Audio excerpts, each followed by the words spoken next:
సింహాచల దేవస్థానం పులిహోర ప్రసాదంలో నత్త కనిపించిన ఘటన గుర్తుంది కదా. అది ఇప్పుడు కొత్త టర్న్ తీసుకుంది. ప్రసాదంలో నత్త కనిపించిన విషయాన్ని యూట్యూబర్ సోషల్ మీడియాలో పోస్ట్ చేశారు. సో ఈ వీడియో వైరల్గా మారింది. సింహాచలంలో ప్రసాదం కొనే ముందు 1కి 2 సార్లు చూసుకోవాలని వివరంగా చెప్తూ ఆ ప్రసాదాన్ని కూడా చూపించడం వివాదానికి కారణమైంది.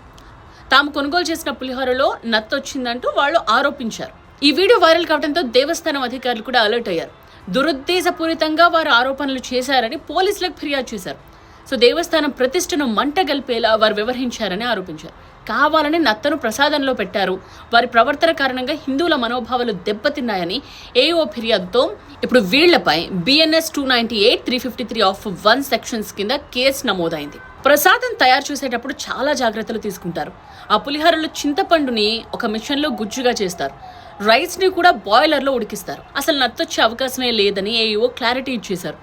సో ఏదో దురుద్దేశంతో ఇలా దుష్ప్రచారాలకు పాల్పడితే మాత్రం ఈసారి ఇంకా కఠినమైన చర్యలు ఉంటాయని కూడా హెచ్చరిస్తూ ఉన్నారు.